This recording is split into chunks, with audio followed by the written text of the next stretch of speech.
हम सोनी झा गोर लगै छी अहाँ सब गोटाके। अहाँ सब गोटाके चौड़चन पाबनिके बहुत बहुत शुभकामना। हम आइ एकटा चौड़चनके गीत लऽ कऽ एलहुँ हेँ, अहाँ सब जरूर सुनब। नीक लागत तऽ लाइक शेयर कऽ देबै, चैनलके सब्सक्राइब कऽ देबै। भादव शुक्ल चतुर्थी कराती, भादव शुक्ल चतुर्थी कराती, उगियौ चौठी चाँद है, अबियौ मोरा अंगना, उगियौ चौठी चाँद है, अबियौ मोरा अंगना, उगियौ चौठी चाँद है, अबियौ मोरा अंगना। गाय गोबर सँ आँगन नीपल, सिन्दूर पिठार सँ अरिपन पारल, गाय गोबर सँ आँगन नीपल, सिन्दूर पिठार सँ अरिपन पारल, चौड़चन के ओरियान है, अबियौ मोरा अंगना, चौड़चन के ओरियान है, अबियौ मोरा अंगना, उगियौ चौठी चाँद है, अबियौ मोरा अंगना, उगियौ चौठी चाँद है, अबियौ मोरा अंगना।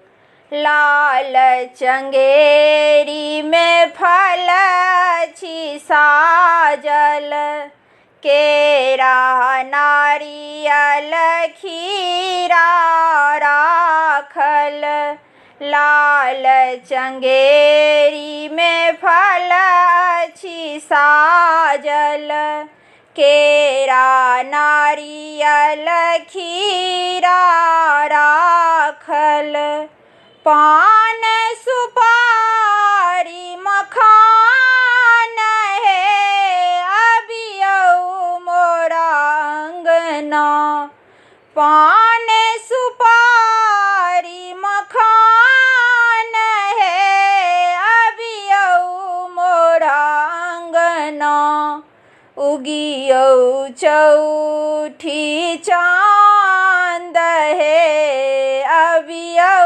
मोरा अंगना, उगियौ चौठी चाँद है, अबियौ मोरा अंगना।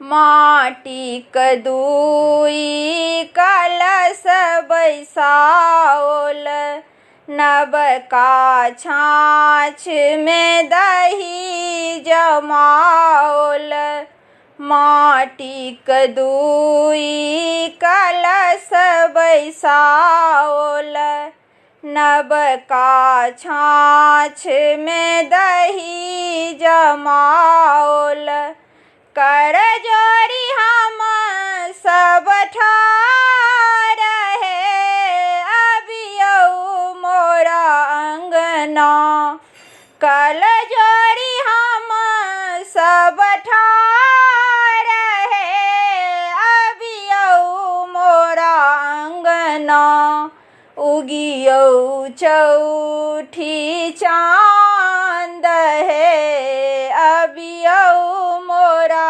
अंगना, उगियौ चौठी चाँद है, अबियौ मोरा अंगना। लड्डू पिरिकिया खाजा साजल, खीर पूरी से